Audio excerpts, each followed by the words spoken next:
Hello and welcome back to another episode of Dunes, the series where I build my dungeon crawling, deck building game. And in the last episode we built the entrance to the dungeon, which is obviously a great setup for what's going to happen today. Also, by the way, I got some cool new dungeon clothes, and ooh, they look spicy. Nice little 3D model that I cooked up. So the theme of level 1, obviously it's got to be sandy. Well, that's a given. But I also want to add my version of the crypt and decked out. And it's going to be tombs, obviously, because it's got to be sandy, Egyptian-y theme.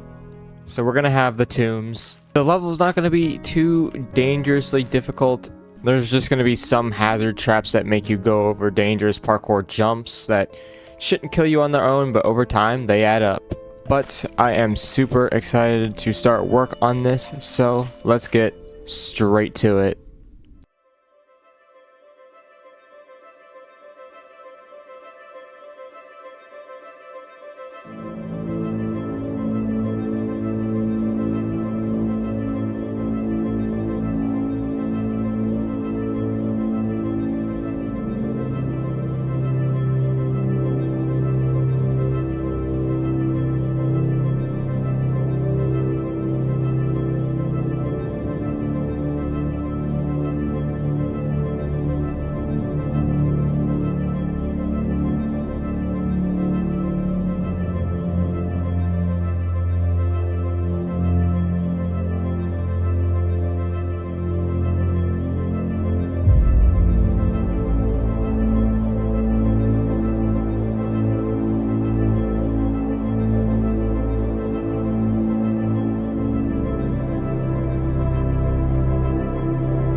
And here we are, level 1. Now this is just the outside of level 1, but allow me to step into the dungeon itself. And like I said, very sandy. Also, by the way, this is supposed to be the exit to the dungeon. It's just not done yet. I'm gonna take a stroll through some of these places, give a general vibe of what is happening around here. Another thing of note is these pillars here are max clank. I think I may want to change this and hide it a little bit more because I'm not really a fan of these towers, but we'll see.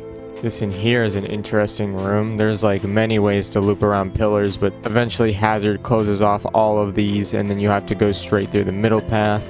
Through here we have a nice little jump boost path over here, and then a lake.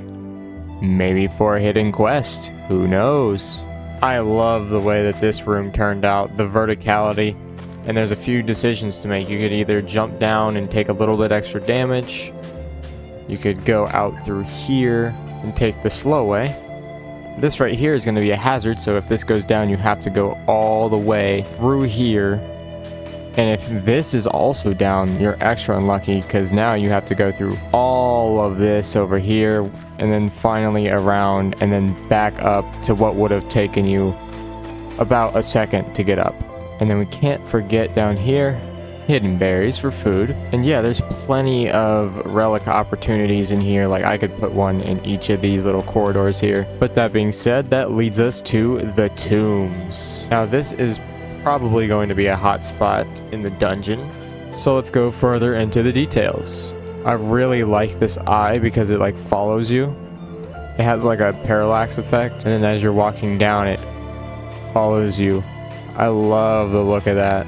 But of course, since these are the tombs, we have some sarcophagi over here, just in random corners, one in the middle here. But enough of that, let's go downstairs. There's little windows carved out in this staircase, so Ravagers can see you through the staircase, so you can't just go up one through the other like easily and just lose the Ravager in like this hallway, because that'd be boring. And over here we have another jump boost reward. This is just extra food. Very, very helpful. Now going back up, these are the stairs to get up. These are a lot different than the other ones because you actually have to jump up them. Ravagers can actually go up this in a heartbeat, but it takes you a second, so this is like extra gameplay. You have to kind of time when you're going up as to not get hit by the Ravager. And going through more rooms here, obviously a lot of opportunity for relic spots, and this place is just really good. I love how level 1 turned out. We have a sarcophagus of maybe a higher up, I don't know. Little circle room over here, obvious looping room for any Ravager. And in here, this is another important sarcophagus. And then right above it, we have an artwork. I think it's framed well. I think it fits right there. And it made sense. There's not a lot of artwork in this entire game, but I feel like that right there makes sense. And then continuing through here, this room will be the entrance into level 2. Now this is kind of like a dead end room almost if you don't have a key, so there's not really much reason to come in here unless you're really preparing to go to level 2, which of course isn't built yet, but we don't talk about that. Now actually going back down here, there's an exit out here into the dripstony room. This is actually kind of the main exit point for when you have a lot of hazard built up, because this staircase over here will actually jump down and you won't be able to get up unless you have jump boost. So you'll actually have to go down, around, and up through there, which I thought was super cool. And obviously this snakes around, cuts through here, which is another food spot, and back out into the entrance of the tombs. But that is pretty much it for level 1. I'm super happy with how this turned out. It is very maze-like, and there's even some like hidden things. Obviously I can't show them, but campfire, what's that doing here? Might be another thing. And then obviously, like I said before, we have the parkour traps, which aren't really difficult per se, but it's definitely easy to mess up. And then obviously there's spikes down below. But yeah, all of this building has got me excited to start work on level 2, which I will be getting to next week. So tune in next week where I will be building level 2 to the dungeon. And yeah, I'll catch y'all next time. Bye!